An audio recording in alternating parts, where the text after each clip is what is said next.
Ahí estamos. Bien. Sí. A ver, justo yo así ya no veo si alguien quiere entrar o no. Ahí está alguien para entrar. Ahí está. Bueno, y voy nuevamente acá. Ahí está. Bien. Entonces, ustedes ya seguramente en clase práctica y en la teoría hablamos de lo que es el diagnóstico. ¿Sí o no? Me dicen por ahí, entonces vamos recordando algunos conceptos.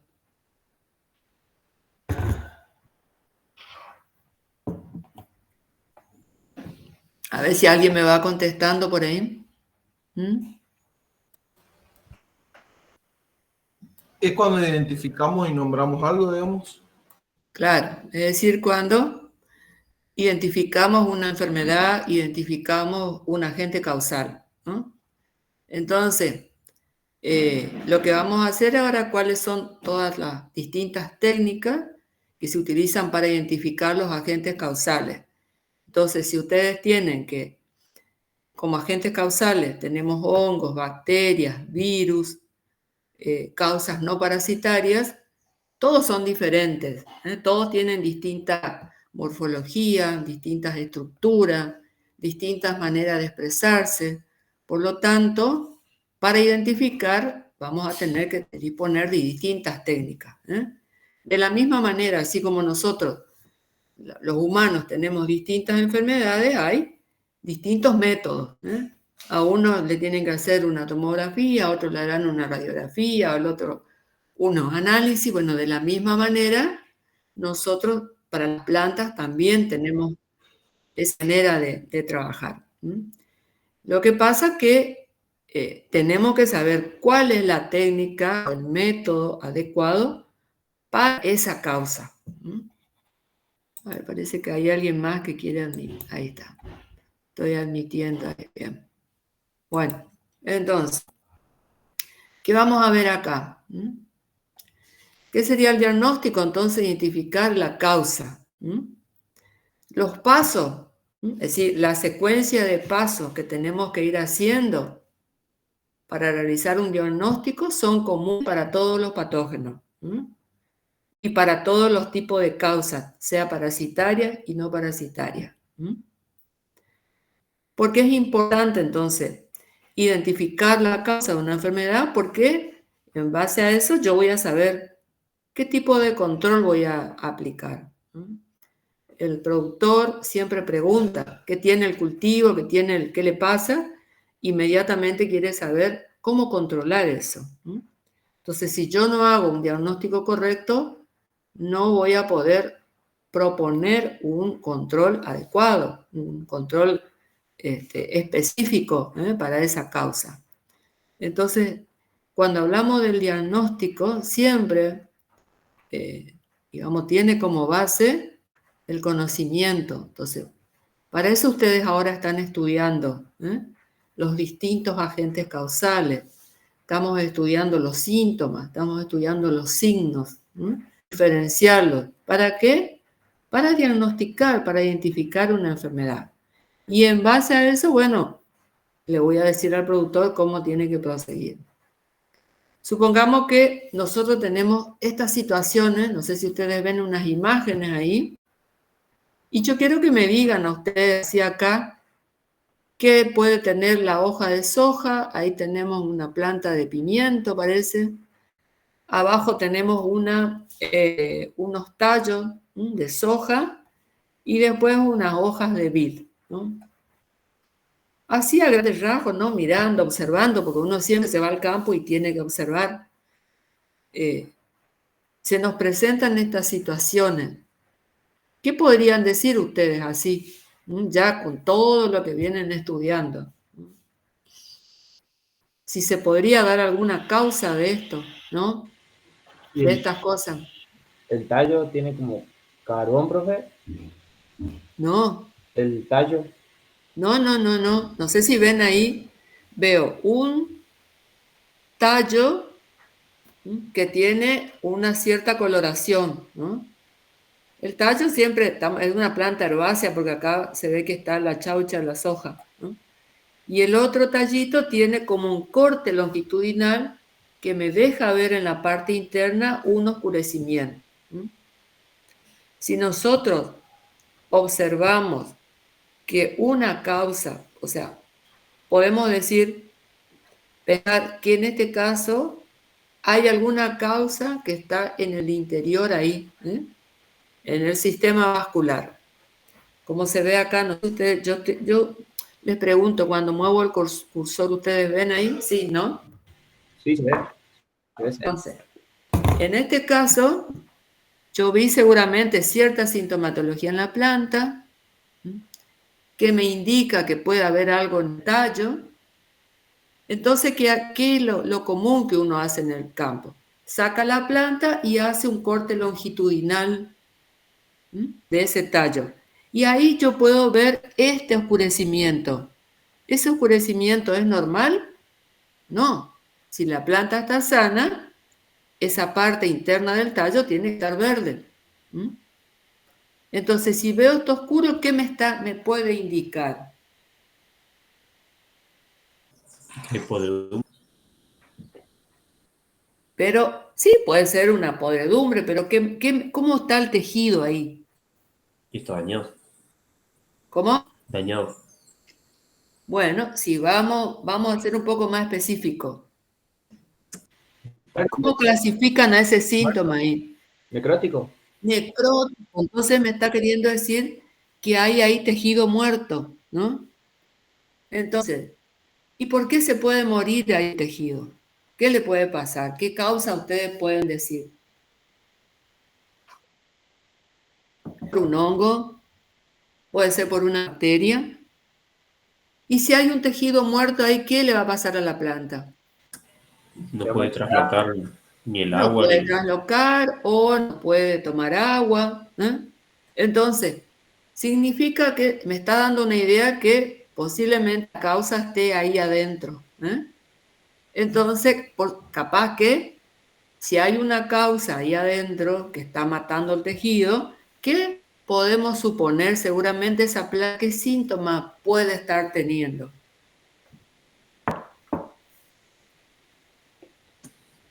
¿Marchitamiento? Puede ser que esté en un marchitamiento, puede ser que la planta está decaída, puede ser que ya la planta está ahí con, seguramente con coloraciones en las hojas basales.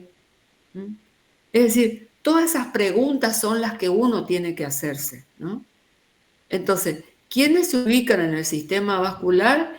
Principalmente los hongos y las bacterias, ¿no? Si vamos a la hoja de arriba, una hoja de soja, ¿y cómo describen esos síntomas? Y ahí tenemos manchas foliares. Vemos unas áreas necróticas y también vemos, pero ¿cómo están esas áreas necróticas? Están prácticamente en toda la hoja, ¿no? Y si ustedes se fijan, van a ver que hay áreas amarillentas y con una necrosis entre las nervaduras. Bueno, este es un síntoma que se ve muy a menudo en el cultivo de soja, que hay esclerosis y necrosis entre las nervaduras. Entonces, imagínense cada nervadura que tiene la hoja y entre ellas está manifestándose esto. Esto es un indicio que ocurre muchas veces y que lo podemos ver en el cultivo de soja, que me está indicando que posiblemente hay un problema en el sistema vascular o en las raíces. Entonces, cuando encontramos esta situación hay que tener cuidado, porque está como muy ordenado en la hoja esa distribución, ese patrón de manchas con clorosis. Si vamos acá a la planta de, supongo que es un pimiento, parece, ¿cómo lo ven ahí, en ese caso? Y ahí está como arrugada, digamos, la hoja. Ajá, y Sería como algún síntoma hipoplástico sería. claro, puede ser un síntoma hipoplástico, sí, muy bien, hay. Y aparentemente la planta está como enana, ¿no? está como a eso, cuando ustedes ven así, que está como compactada, como que más de menor tamaño, posiblemente tendrá los entrenudos acortados, cortitos. Entonces ese es el caso que se le dice la planta achaparrada, es decir, achaparramiento se llama ese síntoma. Una cosa es el enanismo, si cuando toda la planta disminuye su tamaño, ¿no? Y otro es achaparramiento, que es cuando los entrenudos se hacen muy cortitos, o sea, la distancia entre ellos, y la plantita queda ya en forma de roseta.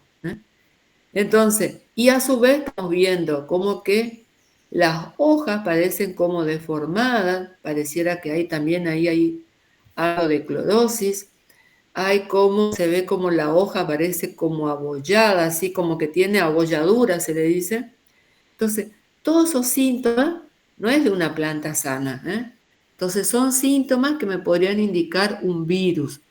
Los virus, por lo general, producen estos tipos de síntomas raros que uno no lo vemos normalmente, ¿no? Y abajo, ¿qué estamos viendo? Una hoja de vid, como ven acá las nervaduras. Las nervaduras están de color verde y entre ellas hay clorosis. Entonces acá estamos viendo lo que se llama una clorosis internerval. Entonces la causa de esto, y posiblemente puede ser alguna deficiencia. Entonces, la idea, yo les muestro estas 4 situaciones para que ustedes vean que no es fácil hacer un diagnóstico, porque a veces tenemos estos casos de síntomas confusos en los cuales uno no puede hacer un diagnóstico en el lugar. Entonces, en estos casos, ¿qué hay que hacer? Hay que sacar la muestra, llevar al laboratorio, analizar, revisar la bibliografía. Entonces, esa es la secuencia de pasos que uno tiene que hacer para identificar una enfermedad. No sé si se entiende lo que yo quiero decir con esto. ¿Sí? Sí, profe. No sé si se está largando fuerte la lluvia. Bueno, yo quiero saber, escuchan bien nomás. Sí, profe. Bien. Entonces, cuando tenemos que hacer un diagnóstico, nosotros tenemos que considerar, digamos, a los postulados de Koch. Koch fue un investigador, digamos, que fue uno de los que inició también los estudios de la fitopatología, y él creó 4 postulados, le llama él, que serían como, para que entiendan, como 4 pasos que uno tiene que cumplir para poder hacer el diagnóstico de la enfermedad. Generalmente podemos cumplirlo sí o sí, o, por ejemplo, ahora vamos a ver de qué se trata, son necesarios cuando uno descubre una nueva enfermedad, encuentra un nuevo patógeno, y me está diciendo que para cumplir los postulados, sí o sí, por supuesto, todo esto va acompañado siempre de la revisión bibliográfica. Toda vez que yo quiero identificar una enfermedad, no puedo decirle así libremente tal cosa, si no tengo tanta experiencia. Entonces tengo que comprobar, leer, buscar la bibliografía. Hoy disponemos de internet, en los cuales hay abundante bibliografía, digamos que me sirve a mí de soporte, bueno, para poder hacer un diagnóstico. Entonces, ¿qué dice el primer postulado? El microorganismo siempre debe estar asociado con la enfermedad, y la enfermedad no debe presentarse sin que el organismo esté o haya estado presente. Es decir, si no hay ninguna causa, no hay enfermedad. Eso me está diciendo. ¿Bien?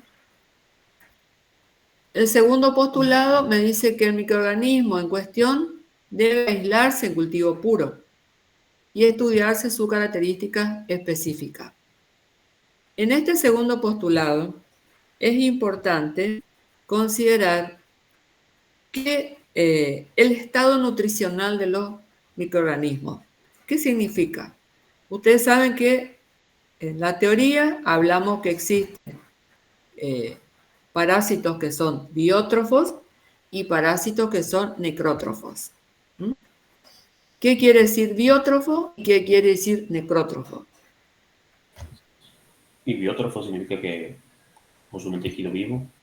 Y ¿Sí? necrótrofo que consume tejido muerto. Exactamente. Entonces, es importante el segundo postulado, porque yo tengo que cumplir, ¿no? Tener en cuenta si ese microorganismo es biótrofo. Si es biótrofo, yo no puedo cumplir el segundo postulado, porque me está diciendo que el microorganismo debe aislarse, es decir, yo lo tengo que sacar de la planta y lo tengo que llevar a un cultivo. Entonces, indica que el segundo postulado no puede ser cumplido con los biótrofos. ¿Cuáles son los biótrofos que ustedes conocen?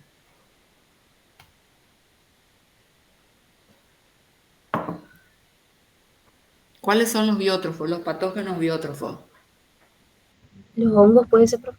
¿Cuál? Los hongos. No. ¿Cuáles hongos?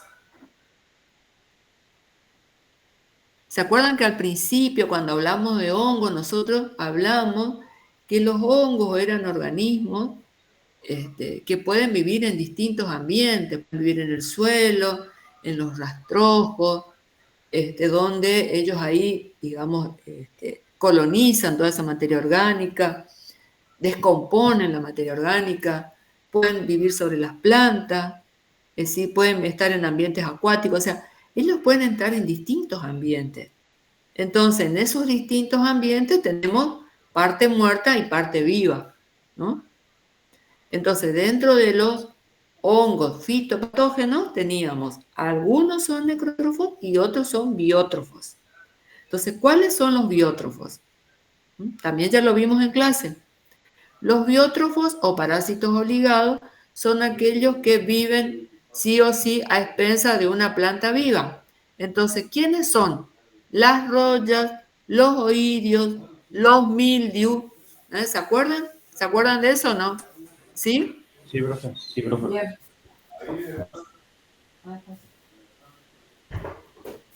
¿Sí? ¿Se acuerdan de eso? Entonces, si ustedes van al campo y ven la roya del trigo y traen al laboratorio, la roya, el hongo, que también se le dice roya, no lo pueden sembrar en un medio de cultivo. Si ustedes traen un oidio, el oidio tampoco, el mildiu tampoco, ni las rollas blancas. ¿Entienden lo que es eso?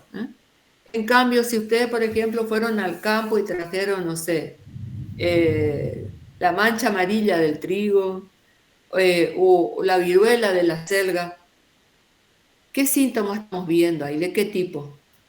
Necrótico, hipoplástico, hiperplástico. Necrótico. Necrótico. Entonces, ¿qué me está indicando que es síntoma necrótico? Que en ese síntoma necrótico está viviendo, está ahí colonizando un hongo. Pero si está vivo muerto, significa que él es un necrótrofo. ¿Sí?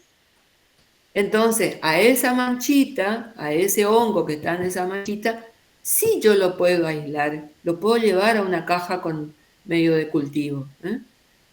¿Por qué? Porque él es un necrótrofo, porque está colonizando un tejido muerto.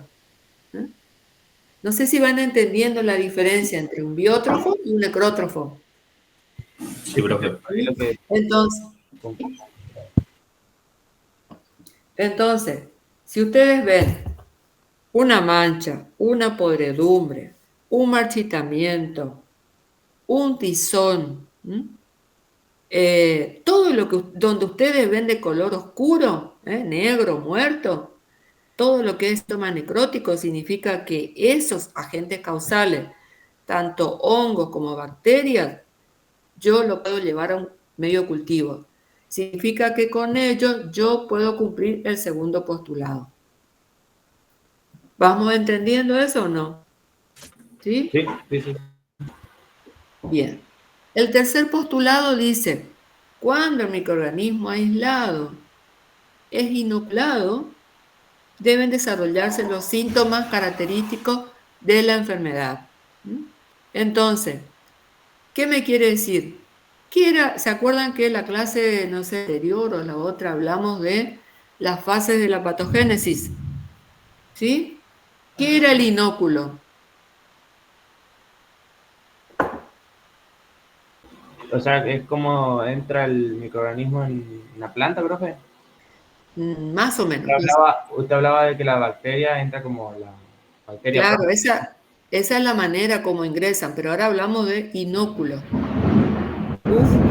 Bueno, el inóculo es cualquier parte del patógeno que va a causar la enfermedad. Entonces, en los hongos, una hifa, una espora, un micelio, un esclerosio, una ospora, eso es el inóculo en los hongos. En las bacterias, el inóculo es la célula bacteriana. Y en los virus, el inóculo es la partícula viral. Entonces, por lo tanto, la inoculación va a ser el contacto de ese hongo, de esa bacteria. Entonces, el tercer postulado me dice que cuando ese microorganismo, que yo lo saqué, lo hice crecer en un medio de cultivo, lo llevo nuevamente del medio de cultivo y lo pongo en contacto con la planta, ese tiene que reproducir los síntomas característicos de la enfermedad. Este tercer postulado hace referencia a las pruebas de patogenicidad. ¿Qué significa? Que yo tengo que hacer pruebas para comprobar si ese organismo aislado es el agente causal de la enfermedad. ¿Vamos hasta ahí o no? Se viene el agua, profe. ¿Cómo? Es que se viene el agua, digo. Sí, sí, con todo está acá, está negro está el día. Bien. Y el cuarto postulado dice, el microorganismo debe reaislarse de los tejidos inoculados, cultivarse e identificarse con el original. Bueno, entonces, ¿qué me quería decir? ¿Se acuerdan que hoy decía que la secuencia, los pasos que hay que, digamos, aplicar son los mismos para todos los patógenos? Lo que pasa es que uno tiene que ir adaptando de acuerdo al agente causal. Entonces hay organismos que yo puedo cumplir el segundo postulado y hay otros que no. Vamos a seguir a pasito así, después vamos a ver con unos gráficos esto. Entonces, cuando hablamos de diagnóstico, nosotros tenemos los trabajos de campo y los trabajos de laboratorio e invernáculo. Siempre esto es así. El trabajo de campo refiere a la toma de la muestra, la extracción de la muestra, y va acompañado cómo tengo que tomar esa muestra y los datos que tiene la muestra. Entonces, ¿cómo yo voy a tomar la muestra? Y puedo tomar la muestra siguiendo un diseño que puede ser en forma de diagonal, en forma de X, en forma de W, en forma de diamante o en forma estratificada. La forma en que yo voy a tomar la muestra del campo, porque yo tengo que traer al laboratorio. También puedo tomar al azar, yo entro y saco, así. Va a depender del cultivo, entonces no es lo mismo que ustedes hacen en una huerta, en un invernáculo o en un cultivo extensivo. La forma en que yo voy a hacer ese diseño, voy a recorrer el lote o el invernáculo, va a depender, del diseño que yo aplique, pero también de extensión. Entonces no es lo mismo ir a un lotecito que tiene, no sé, 5 hectáreas, a uno que tiene 80, 100 hectáreas. Entonces, ¿cómo tomo esa muestra?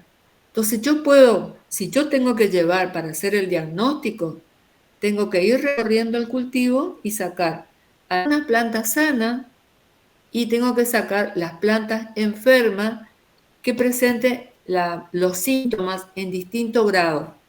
Es decir, habrá plantas que tienen apenas, no sé, unas manchas y habrá otras que están todas marchitas, habrá plantas muertas. Todo eso se saca. Se saca esas plantas, se las pone en unas bolsas, si es que yo la voy a llevar de manera inmediata, y se toman datos. ¿Para qué son los datos? Y bueno, y los datos son los que el técnico en el laboratorio va a considerar, porque todos los patógenos, o sea, cada uno de los patógenos tiene una manera diferente de distribuirse, ¿no? Entonces, eso dice acá arriba, hay que tener anotar la distribución de la enfermedad, es decir, si está por manchones, si está de manera generalizada en todo el lote, si son algunas plantas aisladas, si siguen algún patrón, si están a lo largo del líneo, ¿no? Todos esos datos son los que uno tiene que anotar. ¿Qué cantidad de plantas enfermas? Si hay qué síntomas están presentes, describirlo. Si hay presencia de plagas. ¿Qué más pregunta el técnico? El historial del lote. ¿Qué quiere decir? ¿Cuál fue el antecesor? ¿Cuántos años tiene de cultivo? ¿Qué hice yo los años anteriores? El sitio, el hospedante, qué tipo de siembra hice, la fecha de siembra, la densidad, qué manejo le hice al cultivo, fertilizantes, plaguicidas. Porque muchas veces por ahí aplicamos mal un plaguicida o mal un fertilizante, o hubo ataque de plaga, o hubo alguna causa ambiental, alguna tormenta, un granizo. Hay muchos datos que el técnico necesita. Entonces, ¿entienden esto? Uy, se viene con todo. Yo quiero saber si me escuchan a pesar del ruido. Sí, profe, se escucha bien. Bien. Bueno. Uy, Dios santo. Si se corta la luz o el internet, vamos a ver. ¿Se viene con yacaré y todo, profe? ¿Cómo? ¿Se viene la lluvia con yacaré y todo? Sí. Me voy a poner más fuerte porque ni yo le escucho a ustedes ahora del ruido. Bueno, entonces acá tenemos los pasos a seguir.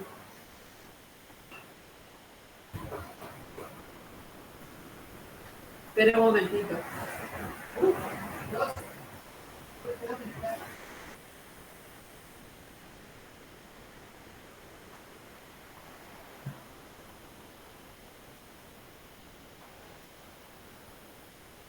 Bueno, fíjense, tienen acá el material enfermo y me está indicando los pasos. Identificar la planta hospedante.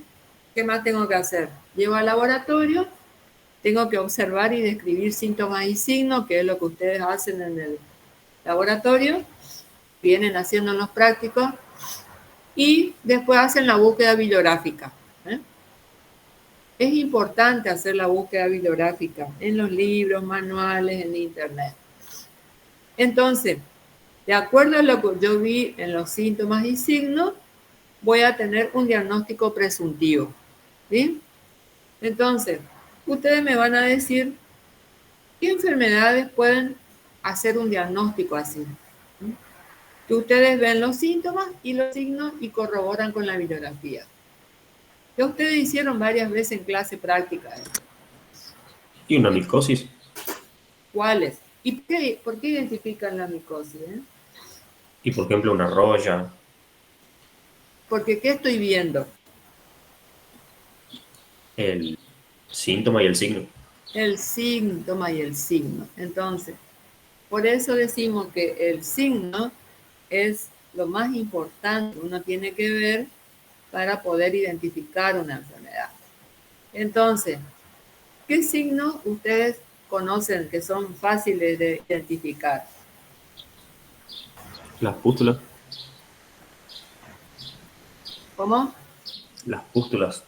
Las pústulas, que me está indicando que es una roya, las inflorescencias que me indican que son los oidios o los mildios. Entonces, en esos casos que son fáciles, por así decir, rápidos, yo ya hago mi diagnóstico, ya está mi diagnóstico, ahí terminó. Y si encontré una roya, un oidio, un mildio, ya no voy a seguir más, No puedo pasar al aislamiento. Entonces, esto que dice 1, 2, 3 corresponde al postulado 1. ¿Sí? Es decir, tenemos presencia, tenemos enfermedad porque hay una causa, ¿no?, que está actuando ahí. Bueno, vamos a lo siguiente. El segundo paso decía que el microorganismo en cuestión tiene que ser aislado en cultivo puro. Entonces, ¿a quiénes yo puedo aislar? A los hongos y las bacterias. No se pueden aislar los virus porque los virus son partículas. ¿Ah? Los virus no son microorganismos. Después, ¿qué tengo que hacer? Tengo que recurrir a distintas técnicas de identificación. Es decir, una vez que yo aislé el hongo y la bacteria, tengo que identificar por sus características, estructuras vegetativas y reproductivas en el caso de los hongos, y en el caso de las bacterias, yo identifico por su morfología, por el color de las características culturales de las colonias, puedo hacer pruebas bioquímicas. Ustedes en microbiología estudiaron distintos tipos de pruebas que se hacen para identificar las bacterias. Después vamos a la inoculación, es decir, que ya sería el postulado 3, y después vamos al reaislamiento, es decir, una vez que yo hice las pruebas de patogenicidad, el hongo que inoculé me produjo los síntomas, vuelvo a reaislar, y ahí yo tengo que confirmar o rechazar ese diagnóstico presuntivo. Entonces, todos estos pasos que nosotros vamos a hacer va a depender si es un parásito obligado o es un crótrofo. ¿Sí? Fíjense acá. Entonces, estamos con el material enfermo, identifico la planta hospedante, observo los síntomas y los signos. Supongamos que tengo una muestra y no veo el signo. Un paso que tengo que hacer es lo que se llama una cámara húmeda. La cámara húmeda se utiliza para favorecer la manifestación del signo. Y luego voy acompañado con la búsqueda bibliográfica. Entonces, esto me permite a mí un diagnóstico presuntivo o preliminar. Fíjense que acá está un poquito más detallado lo que estuvimos viendo. Diagnóstico preliminar, aislamiento, es decir, lo llevo a una caja, aplico las técnicas de identificación, hongos, bacterias y virus, hago la inoculación, luego el reaislamiento y confirmo rechazo. Nuevamente, toda la secuencia. Entonces, fíjense que tenemos que, por ejemplo, identificar una micosis. El primer paso que yo hago es los síntomas, veo acá el signo, hago el preparado, veo la espora del hongo y ya está mi diagnóstico. Entonces, esta enfermedad es lo que se llama el tizón del arroz. Ya está mi diagnóstico. No hay duda, porque los síntomas que yo observé, los signos y la estructura del hongo coinciden con lo que dice la bibliografía. Entonces acá terminó mi diagnóstico. ¿Sí? ¿Me están escuchando, no? Sí, profe. Sí, profe. Bueno, no, porque llueve tan fuerte que ni yo me escucho acá. Vamos caso también. Fíjense acá, esto es el oidio, hago un preparado, veo los conillos del oidio, ya está. Listo. Veo esta otra que sería, ustedes ya vieron la roya del tallo. ¿Qué vemos? Podemos ver las uredosporas o en este caso la teleutospora y ya está el diagnóstico. En este otro caso el carbón del trigo, veo las teliosporas y ya está. Entonces estos son los casos sencillos, rápidos, que uno puede hacer un diagnóstico sin necesidad de seguir con los otros postulados. El primer postulado es suficiente. Aparte que son enfermedades conocidas. Seguramente ustedes ya pueden observar eso y están en condiciones de hacer un diagnóstico. ¿Sí? Bueno, ahora, fíjense esta otra situación. Que vemos acá, en las dos primeras son una planta de soja. Esto que vemos acá son unas lesiones en las vainas foliares del arroz. Acá vemos unas semillas con manchas y acá veo una fruta, que en mi caso es mango, con unas manchas. ¿Qué podemos decir acá? Mirando, yo no veo signo visible. Entonces, en estos casos estamos viendo síntomas, pero no signos. Entonces, sí o sí hacemos la cámara húmeda. Entonces, ¿qué es la cámara húmeda? Cortar un pedazo del tejido enfermo, cortamos acá un pedazo de esto, sacamos de acá, lo lavamos con agua de canilla, lo desinfectamos con hipoclorito de sodio y lo colocamos en una bandeja plástica o en una caja de Petri, depende de la cantidad de material. ¿Cómo se confecciona una cámara húmeda? Se confecciona con papel de servilleta, 3 cajas de papel de servilleta que se humedecen con agua. Sobre esa se colocan las hojas o el tejido, el pedazo de raíz o de la vaina o de la fruta, del tallito de la hoja. Y esto se cierra con una bolsa plástica. Se deja allí 24 horas hasta 76, 72 horas y se coloca eso, se incuba en una estufa o en condiciones de laboratorio a temperatura entre 25 y 30 grados, pasados a 24, 48, 72 horas, se lleva ese material bajo la lupa y se observa si sobre esas lesiones hay algún desarrollo de estructura. O puede haber un exudado bacteriano, o puede haber algún micelio, o puede haber alguna puntuación. ¿Bien? Entonces, ¿qué estamos viendo acá? Que cuando uno observa síntomas y no veo signos, sí o sí tenemos que hacer la cámara húmeda. ¿Sí? Entonces, ¿para qué es la cámara húmeda? Para favorecer la manifestación del signo. ¿Sí? Todo esto siempre se les pregunta en el examen, ¿sí? ¿Cómo se hace la cámara húmeda? ¿Para qué es? ¿Bien? ¿Vamos hasta ahí? Sí, profe. Bueno. Sí, profe. ¿Hasta qué hora tenemos tiempo de dar la clase? ¿Ustedes a qué hora tienen clase práctica? 9:30. Hasta las 9:15 es la clase. ¿Y ahí les da tiempo para llegar a la facultad? ¿Debería? Bueno, suponemos, bueno. Ahora, ¿cómo se hace un aislamiento?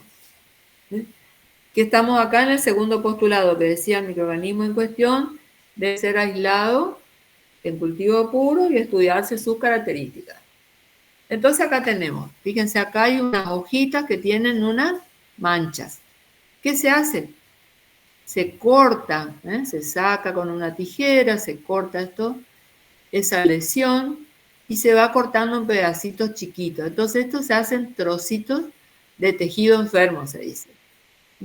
Lo cortamos con una tijera y lo colocamos en una cajita de Petri o en cualquier envase, ¿no? Recipiente, donde nosotros colocamos allí hipoclorito de sodio. Dejamos eso unos segundos. Mientras tanto ya tenemos nuestras cajas de Petri con el agar, el medio de cultivo. Una vez que desinfectamos esos trocitos, lo depositamos en un papel de filtro esterilizado y después esos trocitos los vamos sembrando en la caja de Petri, que tiene el medio de cultivo. El medio de cultivo que se utiliza es agar, papa, glucosa, que es un medio sólido, que está acá dentro de esta caja estéril, y sobre esa caja nosotros depositamos 4 o 5 trocitos equidistantes y vamos a incubar. Incubar en la estufa, por ejemplo. Y a partir de esos trocitos van a desarrollar colonias, colonias fúngicas. Entonces, Y puede ser que podamos tener esta situación como se ve acá, que a partir de esos trocitos pueden desarrollar múltiples, muchos hongos, podemos tener contaminantes. Entonces, para eso es necesario contar a la bibliografía, que es la que me va a indicar, ¿no? ¿Qué colonia va a desarrollar? Pues acá lo que desarrollaron colonias, todos son colonias. ¿Qué colonia, qué aspecto, qué color, qué va a formar? Todo eso me va diciendo a mí la bibliografía.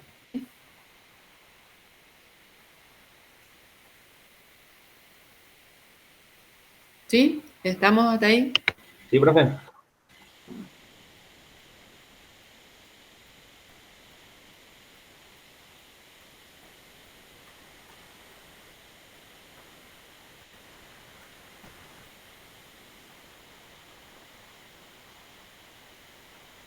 Bien, pasamos a la siguiente. Entonces, el siguiente paso es la identificación. El segundo postulado decía que el microorganismo en cuestión debe ser aislado en cultivo puro y estudiarse sus características. Entonces, ¿qué voy a estudiar? Sus características de la colonia, cómo es, qué color tiene, cómo desarrolla y todas esas cosas. Y también tengo que analizar. Entonces voy tomando material de acá, hago preparados microscópicos, para ver cómo son las hifas, tienen tabiques, no tienen tabiques, hay esporas, hay algún cuerpo de fructificación, es decir, voy a ir identificando qué es lo que desarrolló ahí. Muchas veces desarrollan un montón de colonias y hay que tomarse el trabajo de analizar una por una. Entonces, para mirar todo esto, yo necesito sí o sí tener la bibliografía, que me va indicando las características que tiene que tener ese patógeno que yo creo que es el que está ahí. Vamos. El otro postulado, el tercer postulado que dice que el microorganismo en cuestión debe ser inoculado. Tengo que hacer lo que se llaman las inoculaciones para cumplir las pruebas de patogenicidad. ¿Qué era la patogenicidad? La capacidad que tiene el patógeno para causar una enfermedad. Entonces yo tengo que comprobar que ese hongo que yo aislé es realmente el agente causal de la enfermedad. Entonces, ¿qué tengo que tener en cuenta acá? Y una, la característica del agente causal. Otro, el tipo de cultivo. Otro, ¿cómo está ese microorganismo? ¿De dónde yo lo aislé? De las hojas, lo aislé de las raíces, lo aislé del tallo. Entonces, según, o por ejemplo, puede ser que yo lo aislé de las frutas. Hay múltiples maneras de hacer esas pruebas de patogenicidad.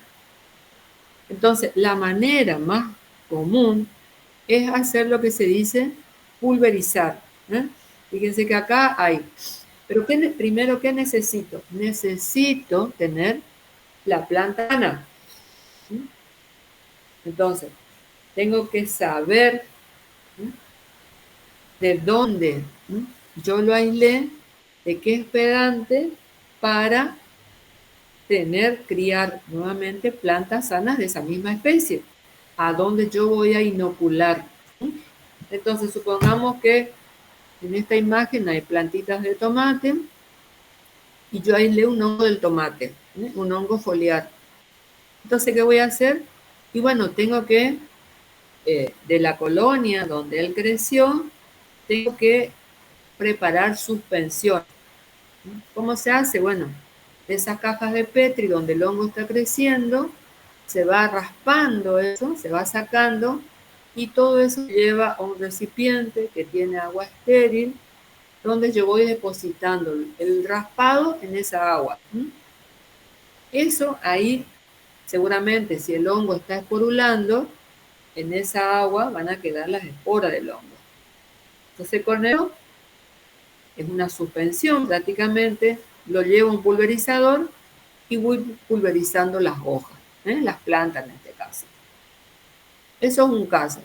Suponiendo que yo aislé un hongo del suelo, Entonces, ¿cómo voy a hacer las pruebas?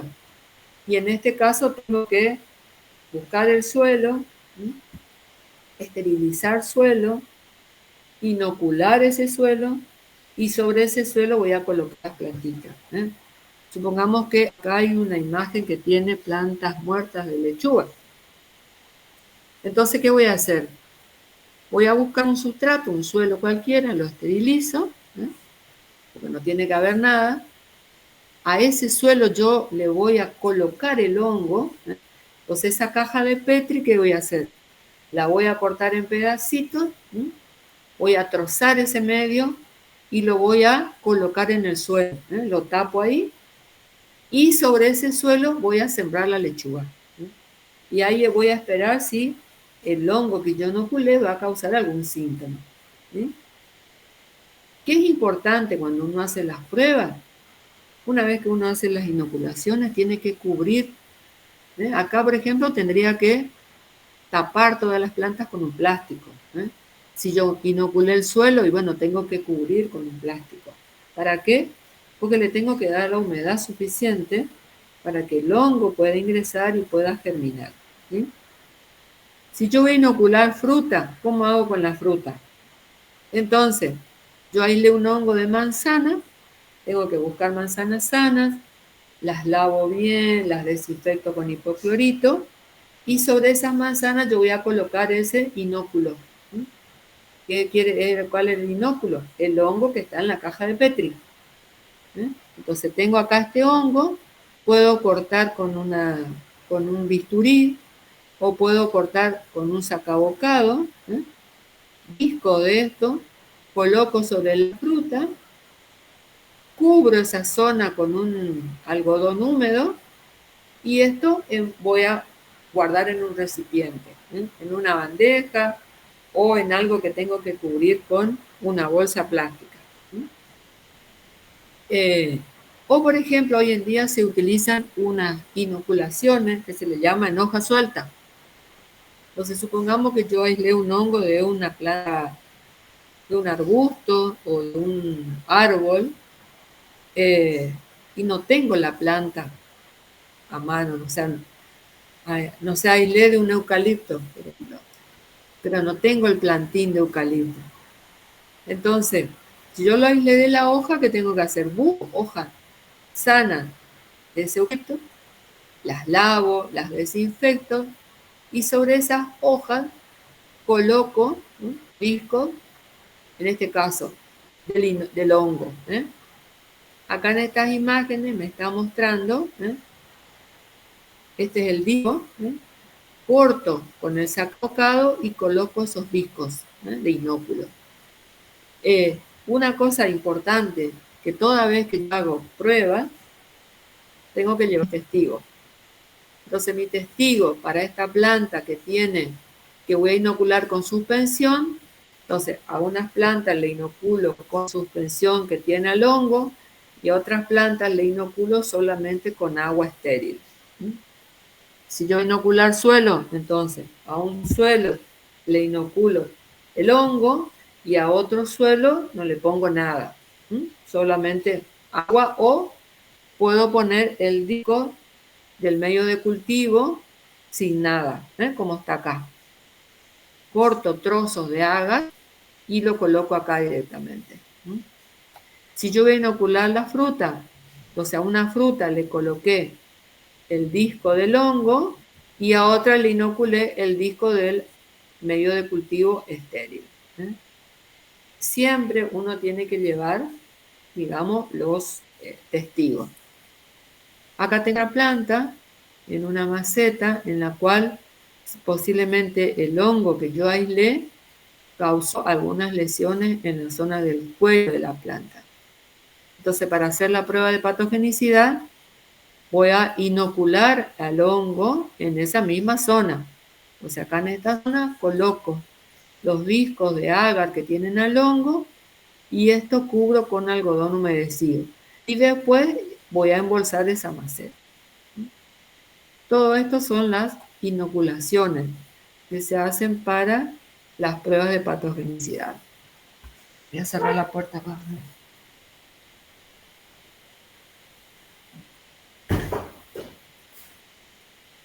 ¿Se entiende esto o no, chicos? Sí, profe. Sí, profe. Ay, bueno, seguimos, ¿eh? Bueno, entonces, una vez que yo hice todo esto, ¿qué hago? Comprobé que el hongo, en este caso, es el patógeno.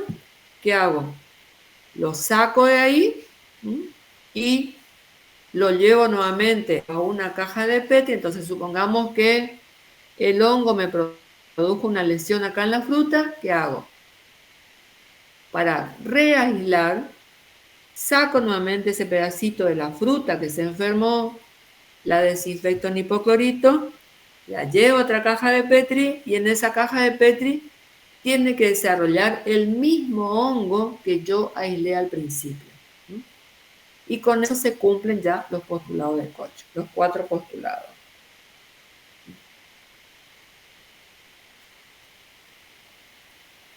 ¿Qué pasa con las bacterias? ¿Mm? En las bacterias ocurre algo un poco más complicado. ¿Por qué? Porque las bacterias generalmente, ¿se acuerdan que la otra vez hablamos que a ellas les cuesta desarrollar la zooglea? Tiene que haber condiciones óptimas de mucha humedad para que ellas desarrollen. Entonces, por lo general, digamos, una manera de hacer una identificación muy preliminar si hay bacteria es observando el borde de las lesiones. Dice bordes acuosos. Acá, fíjense que acá hay una lesión. Este seguramente capaz que sea la cancrosis de los cítricos. Veo acá la lesión corchosa y alrededor se observa algo húmedo, como aceitoso. Entonces, es importante observar, tomar esa muestra y observar a trasluz si uno observa ese aspecto aceitoso, húmedo, acuoso. Me podría indicar que pueda ser una bacteria. Si nosotros vamos al campo y vemos el exudado bacteriano como se ve acá o como se ve en esto, bueno, sí, ahí yo ya estoy un poco más seguro de que puede tratarse de una bacteriosis. Entonces, en estos casos de lesiones foliares donde yo no veo todavía la zooglea, sí o sí hay que hacer la cámara húmeda. Sacar la hoja o la fruta, llevar al laboratorio, lavar, desinfectar con hipoclorito y sembrar, colocar ese material enfermo sobre las bandejas plásticas, dentro de las bandejas plásticas y dejar incubar. Ahora, ¿qué pasa cuando nosotros tenemos una bacteriosis vascular? ¿Qué quiere decir bacteriosis vascular? Y que está afectando a los sistemas vasculares. Exactamente. Entonces, uno de los problemas que nosotros más podemos encontrar es que la bacteria en este caso está en el tallo, ¿no? Entonces, un método que se utiliza se llama del flujo bacteriano. El flujo bacteriano es cortar un pedazo de ese tallo. Entonces, supongamos que tenemos una planta de tomate o una planta de soja.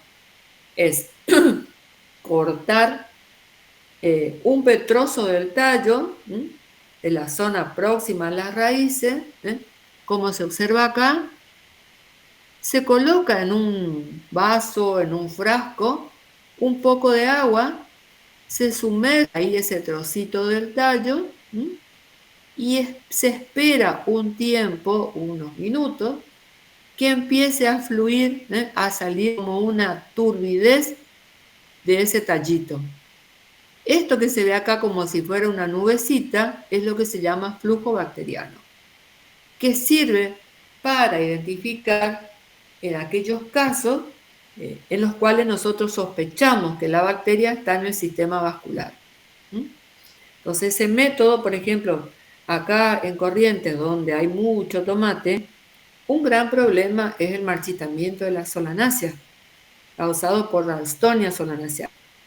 Entonces, esa bacteria es una bacteria muy rápida produce la muerte de la planta a veces en 24, 48 horas, por eso es aguda.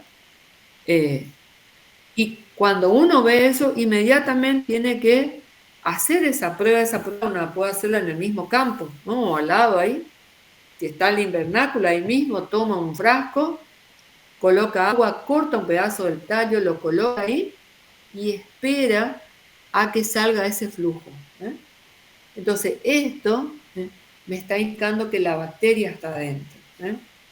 Esta bacteria, les cuento así, es tan rápida que no da tiempo ni siquiera que el tejido se muera. Entonces, fíjense lo importante que es ese diagnóstico, que sea realizado de manera rápida. ¿Por qué? Porque en ese caso, ¿qué tiene que hacer el productor? Sacar las plantas y quemarlas. Sacar inmediatamente el invernáculo y quemarlas, eliminarlas. Entonces, ¿qué métodos tenemos acá para estas situaciones? Una es la cámara húmeda y otra el flujo bacteriano. Fíjense que estamos hablando de patógenos distintos. Una cosa son los hongos y otra cosa son las bacterias. En las bacterias solamente tenemos un solo signo. ¿Vamos hasta ahí?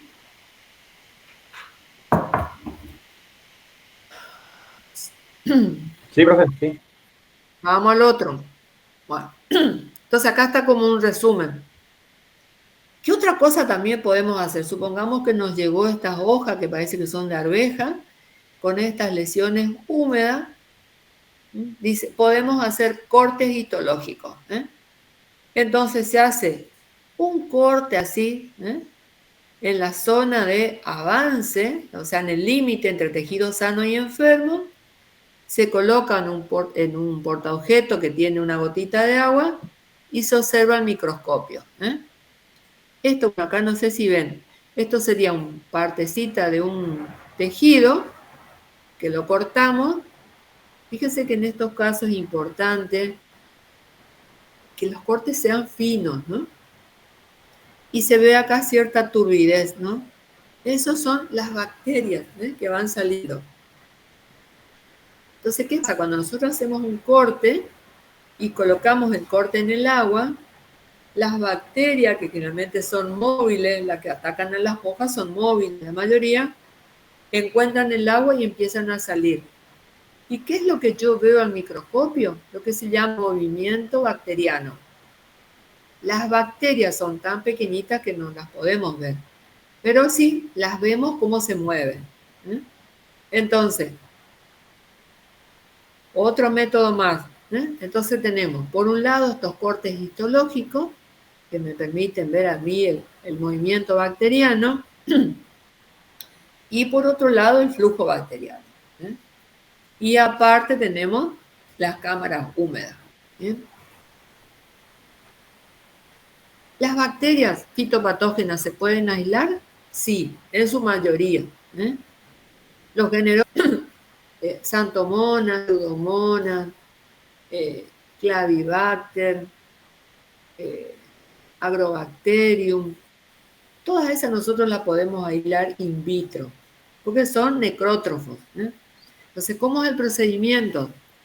Supongamos que acá tenemos una hoja, yo creo que es un rabanito, que tiene acá una sintomatología de una clorosis en forma de B. Esta enfermedad se llama la podredumbre negra de las crucíferas. Entonces, ¿qué hacemos? Cortamos este pedacito de acá, lo desinfectamos, ¿y qué hacemos? Podemos hacer dos cosas.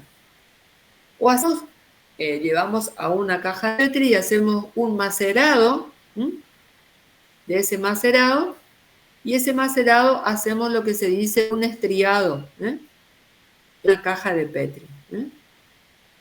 Y a partir de ese estriado, nosotros lo que vamos a hacer, vamos a tener, nos puede salir, por ejemplo, esta situación acá. Hicimos un estriado, ustedes ya saben lo que es el estriado, ¿no? Con una anza, vamos estriando la superficie del lagar y me van a desarrollar distintas colonias. me pueden desarrollar hongos también, porque en ese tejido, por más que yo lo desinfecte, puede haber muchas bacterias, algunas patógenas, otras saprófitas, y también puede haber hongos. Entonces, que en el siguiente paso yo tengo que purificar. Entonces, ¿qué quiere decir? Que tengo que seleccionar alguna acá de todas estas, a ver cuál podría ser la supuesta patógena. Selecciono uno y la voy a purificar a otra caja. Entonces, a partir de esta colonia que está marcada acá, vuelvo nuevamente a hacer el estriado. Es decir, la voy purificando. Puede ser que a partir de esta vuelva a hacer otra nueva purificación, hasta obtener colonias puras. Entonces, ¿por qué es importante esto? Porque yo lo que tengo que, las bacterias todas son iguales, todas desarrollan colonias de aspecto cremoso, algunas amarillas, otras de color crema, algunas rosadas, pero no sabemos cuál es. Entonces, por eso es importante ver la bibliografía, quien me va a decir cómo tengo que proseguir. Y en el caso de las bacterias, según el género, ustedes ya saben que existen ya protocolos que me van diciendo qué medios de cultivo yo puedo utilizar para ir separando los distintos géneros. Pero primer paso es aislar y purificar. Y después viene lo otro. Otro paso, otra situación que puedo hacer es, a partir de esta que yo purifiqué, puedo ir haciendo diluciones seriadas, hasta que me quede con 1, 2 o 3, 4 colonias bacterianas que van a ser puras. Entonces, sobre esa pura ahí, sí, yo puedo ir haciendo todo lo que sigue después, que serían, digamos, los pasos, ¿no? Las pruebas bioquímicas. Entonces, acá está más o menos resumido lo que nosotros decíamos. Teníamos el material, hacemos un macerado, y a partir de ese macerado yo puedo hacer una suspensión que me sirve a mí para hacer el estriado. Acá está también las distintas, digamos, maneras en que yo puedo ir descargando con el lanza. Puedo hacer de esta manera, puedo hacer esas maneras, esos, digamos, tendidos que se hacen de las colonias bacterianas, se utilizan con el lanza y uno va haciendo estos distintos dibujos, ¿no? Acá nuevamente les indica, seguramente ustedes, no sé si en microbiología hicieron estas actividades. Sí, profe. Bueno, más o menos parecido a lo que se utiliza con las bacterias patógenas. ¿Esta dilución en serio también hicieron o no? Sí, profe. Sí, profe, para la calidad del agua. Bien, bueno. Entonces acá una cosa importante es la caracterización de las colonias bacterianas, ¿no? El color, el olor, el aspecto, o sea, todo me va diciendo la bibliografía, ¿no? También depende mucho de la bacteria que yo sospecho que se trata. Si son en las fitopatógenas, las bacterias foliares más importantes son Xanthomonas, Pseudomonas, después puede estar Pantoea, Burkholderia, que generalmente siempre andan por estos colores amarillentos, color crema, ¿no? Y después tengo en los tallos y en las raíces. En los tallos generalmente puedo tener también Burkholderia, puedo tener Raftonia, puedo tener Pseudomonas. También puedo tener por ahí Erwinia la puedo encontrar en frutas. Pero generalmente las fitopatógenas andan por estos colores. No voy a encontrar una fitopatógena rosada o roja, como pueden ver ustedes seguramente en alguna otra bacteria que aíslan de otros ambientes.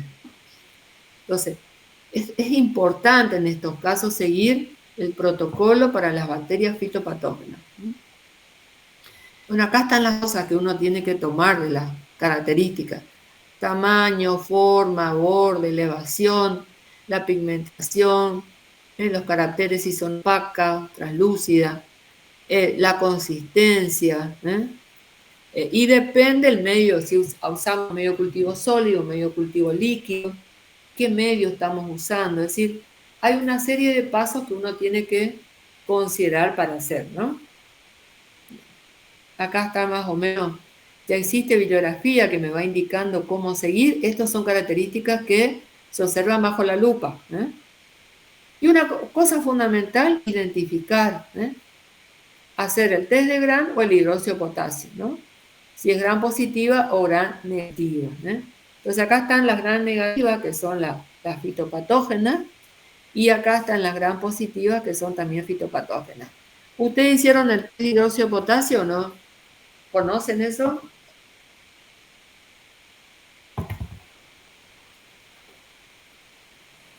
Creo que no, profe.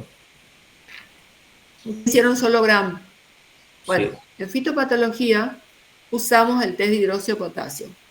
Se utiliza el dióxido de potasio al 3%, y ¿qué se hace? Se prepara en una botellita, en un frasquito, y aparte yo tengo la colonia bacteriana, ¿eh? La tengo en caja de Petri, pongamos.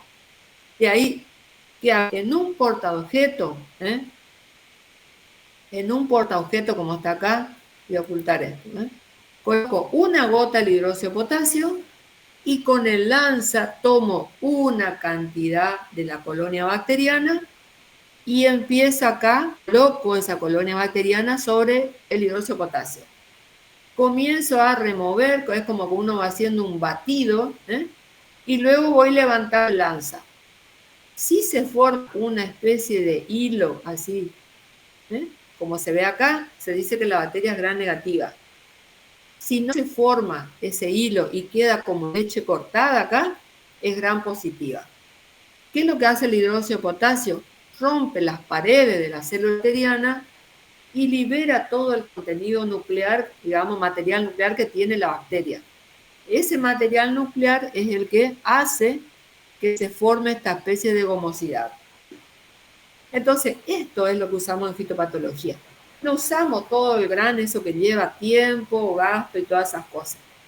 Esto es algo de rutina. Entonces, cuando ustedes tienen una colonia bacteriana, hicieron un aislamiento y salieron un montón de bacterias, yo ahí ya puedo ir haciendo una selección.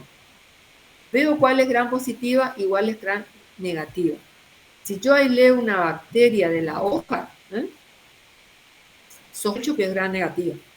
Entonces, puede ser, generalmente en las hojas están Xanthomonas, Pseudomonas, Pantoea, Sidobora, Burkholderia, que son los géneros más comunes.